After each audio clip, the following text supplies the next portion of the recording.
Bom dia, boa tarde, boa noite, turma boa! Hoje a gente vai ter mais um episódio de Rosa dos Ventos Explica, onde eu vou apresentar a última parte sobre a explicação da constituição da atmosfera terrestre e como é importante a gente entender essa composição e essa estrutura para poder entender então como é que acontecem as mudanças climáticas e o aquecimento global. Então sai daí que a gente já está chegando.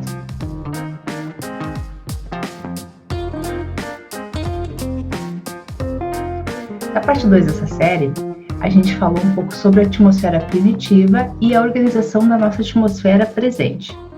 E para a gente entender como se estuda a atmosfera, a gente vai primeiro precisar partir para as formas como ela é dividida para ser estudada e ser compreendida.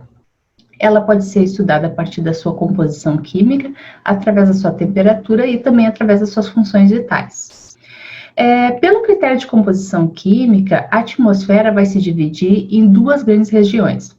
A heterosfera, entre 80 a 480 quilômetros de altitude, e a homosfera, que vai da superfície da Terra até aproximadamente 80 quilômetros de altitude.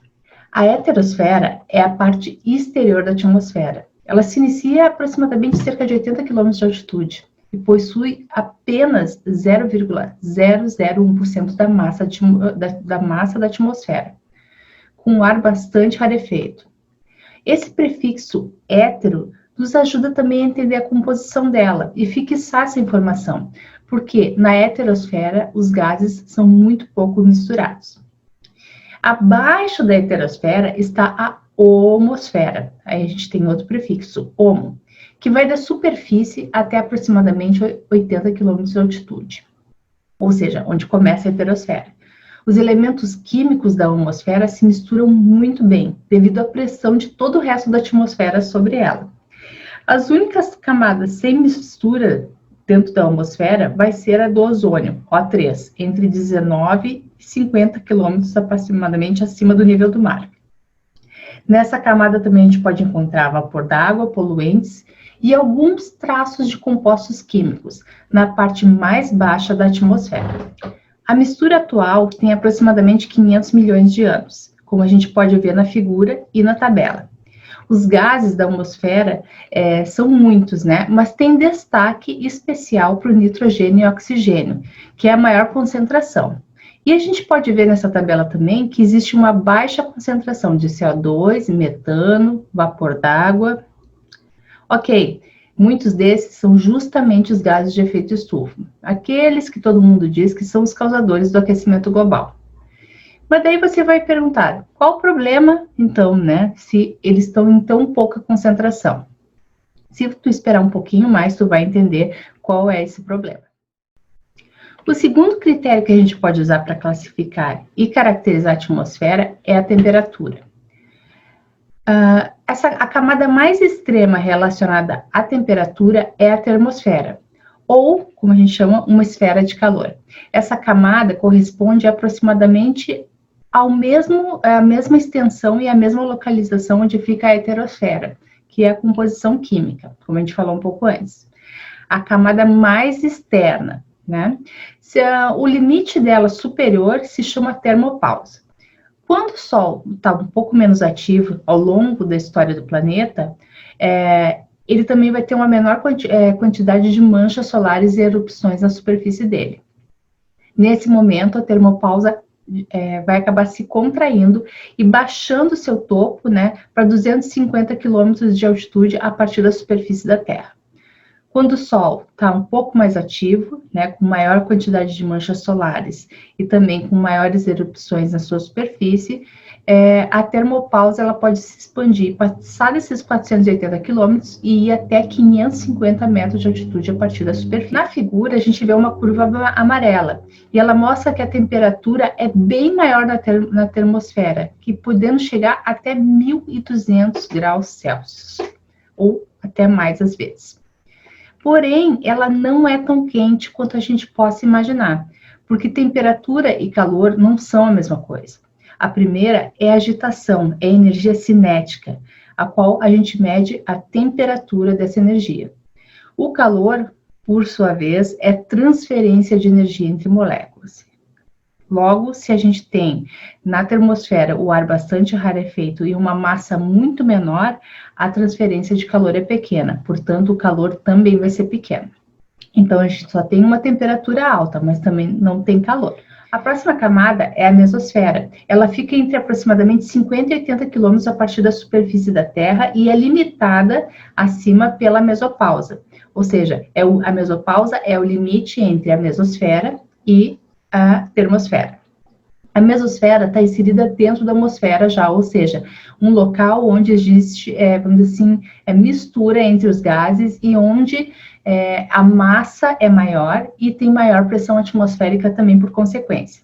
A mesosfera é a parte mais fria da atmosfera, com temperatura média, né, para cima e para baixo, de menos 90 graus Celsius. Essa mesosfera, ela recebe muita poeira cósmica e também poeira meteórica.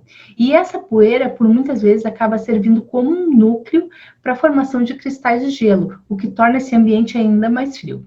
Abaixo da mesosfera, a gente vai encontrar a estratosfera. Ela se estende de 18 a 50 quilômetros acima da superfície da Terra. Conforme a gente vai subindo na estratosfera, a temperatura dela aumenta. Ela vai da base dela de menos 57 graus em 18 quilômetros de altitude até 0 graus quando chega na estratopausa, seu limite exterior e seu contato com a mesosfera. É na estratosfera que está a nossa camada de ozônio, a tão falada camada de ozônio. A diminuição do ozônio estratosférico provoca diminuição da temperatura dessa camada. E, por fim, a camada mais próxima da superfície é aquela onde a gente vive, onde está toda a biosfera terrestre, é a troposfera, limitada a 18 quilômetros pela tropopausa. É na troposfera onde acontece o tempo meteorológico e onde está 90% da massa atmosférica. A temperatura da troposfera diminui da média de 18 graus Celsius na superfície a menos 57 quando chega na tropopausa, o limite dela com a estratosfera. A extensão dela varia aproximadamente entre o Equador e os polos por causa da quantidade de calor que chega, expandindo e rebaixando o seu topo, ou seja, a tropopausa. Justamente por causa dessa variação de calor e aporte de radiação que chega entre o polo e o Equador. E, por fim, a atmosfera pode ser também dividida de acordo com a sua função. Vamos ter a ionosfera e a ozonosfera. Juntas, essas duas camadas protegem o nosso planeta dos comprimentos de ondas nocivos, todos eles, né, oriundos da radiação solar. A primeira, a camada mais exterior e funcional, é a ionosfera. Ela se estende por toda a termosfera e mesosfera, como a gente pode ver na figura. A ionosfera absorve raios cósmicos, raios gama, raios X e os comprimentos de ondas mais curtos e nocivos, os chamados raios ultravioleta dos mais diversos comprimentos. Esses raios mudam os átomos para íons carregados positivamente, o que explica o nome dessa camada, ionosfera. A famosa aurora boreal acontece também na ionosfera. E a gente pode falar um pouco mais sobre a aurora boreal em outro momento, explicar esse fenômeno, mas vamos deixar para outro vídeo. A parte da estratosfera que tem um aumento no nível de ozônio é a chamada ozonosfera, ou também bem mais conhecida por camada de ozônio. O ozônio é uma molécula de oxigênio altamente reativa composta por 3 átomos de oxigênio, ou seja, é o O3. Em vez dos habituais, 2 átomos de oxigênio, que é o O2. O ozônio absorve os comprimentos de ondas mais curtos da radiação ultravioleta. Ele é ainda mais protetor. Por isso, ele é tão importante no equilíbrio térmico do planeta e para a nossa pele, porque esses raios são muito nocivos para a nossa pele, podendo causar, inclusive, o câncer, o famoso câncer de pele ou carcinoma, como muitos chamam. De forma resumida, então, a gente divide a atmosfera de acordo com a sua temperatura, composição química e função. E se vocês perceberam, todas essas divisões ou todas essas caracterizações influenciam na temperatura do planeta que a gente vive. Se a gente mexe nesses componentes, a gente também mexe na temperatura global. No caso do CO2 e dos outros gases, a gente vai acabar mexendo com a temperatura e a composição química da nossa superfície. A temperatura subiu em torno de aproximadamente 1,5 graus Celsius no último século, com uma aceleração ainda maior nos últimos 30 anos.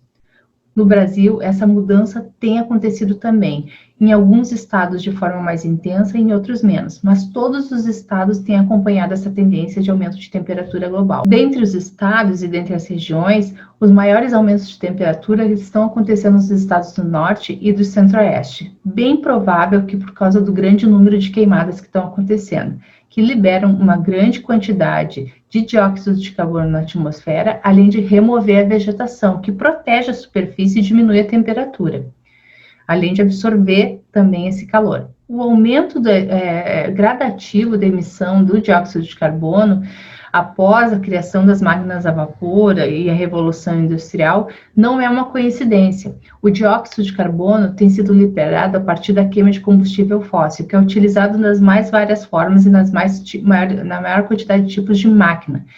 Esse dióxido de carbono, ele sempre existiu na atmosfera. Como a gente pode ver ali na figura, ele faz parte da composição da atmosfera.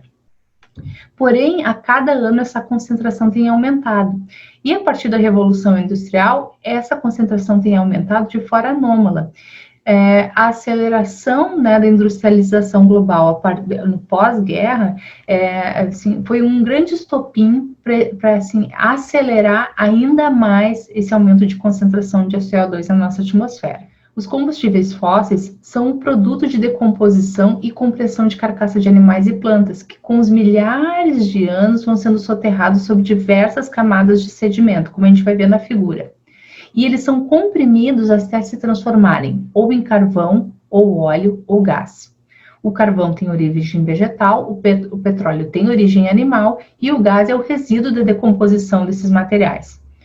Todos eles têm na constituição também outros elementos, como hidrogênio, carbono, nitrogênio, enxofre, o oxigênio. E o petróleo e o carvão também vão ter minerais misturados. Ao sofrerem combustão, os combustíveis fósseis liberam diversos gases, entre eles o CO2, que é um dos gases de efeito estufa. O CO2, como outros gases de efeito estufa, seja o vapor d'água, seja o metano, eles possuem a capacidade de absorver calor e são responsáveis por manter a temperatura no planeta em 18 graus Celsius aproximadamente, na média. Se eles não estivessem na atmosfera, a nossa temperatura média seria de menos 18 graus Celsius, 32 graus a menos, o que tornaria impossível a vida como a gente conhece. Mas então, por que a gente considera ele maléfico? E volta a pergunta lá no começo do programa. Por que a gente pergunta da concentração deles se eles são em tão pouca quantidade em relação ao oxigênio e ao nitrogênio? Bom, eles não são maléficos, essa é a boa notícia. Porém, mexer na quantidade que eles estão lá, sim, isso é maléfico. Porque quando a gente mexe no volume que eles estão lá concentrados na atmosfera, a gente também está mexendo na química e na física da atmosfera. É a mesma coisa, é um exemplo que eu sempre uso, é como uma receita de bolo. Se a gente aumenta a quantidade de fermento, o bolo vai crescer demais. Se a gente diminui, esse bolo vai murchar. Então, no momento em que a gente está colocando componente a mais, além do que precisa, dentro de uma composição que é harmonicamente perfeita e nos proporciona a atmosfera como a gente conhece, como a gente pode imaginar que tudo vai continuar como era? De acordo com o IPCC, a gente estima que entre 2030 e 2052 a gente tem um aumento de mais 1,5 graus Celsius, dos quais 1 grau será provocado pela humanidade. E ao contrário do que os negacionistas falam e apontam sobre a atividade solar ser responsável, como a gente viu antes, isso não é verdade, pois a temperatura tem aumentado enquanto a atividade solar está diminuindo. A gente tem menos manchas solares, menos explosões e uma menor atividade solar. Os cientistas reunidos na cúpula da ONU para mudanças climáticas já afirmaram que existe 95% de chances do homem ser o responsável por essas mudanças. E não é à toa, a gente já entrou numa nova era geológica, que a gente chama de antropoceno, que a gente vai falar mais sobre ela em algum programa, porque é extremamente importante a gente falar sobre o antropoceno. Essas mudanças climáticas provocadas pelo homem, comprovadamente provocadas pelo homem, pelo aumento da emissão de CO2 e gases de efeito estufa na atmosfera, tem trazido uma consequência muito grave, que são os eventos extremos. Os eventos extremos podem ser chuvas em grande quantidade e assim, muito volume de chuva todo acontecendo de uma única vez, meses e meses de estiagem, como é o que a gente está passando agora, o que prejudica a agricultura, o preço do alimento, entre tantas outras coisas. A gente pode também ter grandes tempestades tropicais, como são a questão dos ciclones na América do Norte, em alguns também no Pacífico, né? No Sudeste Asiático, e também aqui agora no Brasil, os ciclones explosivos. A gente tem também ventos muito fortes, rajadas de vento, os complexos convectivos de mesma escala, que são tempestades com muito raio e vento, tempestade muito forte, com rajadas de vento acima de 100 km por hora. E todos esses eventos extremos, né, podem trazer também queimadas, inundações e também deslizamentos. A gente tem muita coisa para falar sobre isso, sobre a questão dos eventos extremos. Eu vou estar esperando vocês no próximo Rosa dos Ventos Explica para contar para vocês como que as mudanças climáticas têm incrementado esses eventos e quais são eles e as suas consequências, primeiro, para a agricultura. Eu espero vocês na próxima semana com Rosa dos Ventos Entrevista.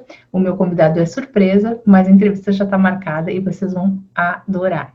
Um grande beijo para vocês. Não esqueçam de compartilhar o vídeo com todo mundo, deixar a curtida de vocês e seguir o canal Politicamente Interagindo. Eu espero vocês na próxima. Um grande beijo.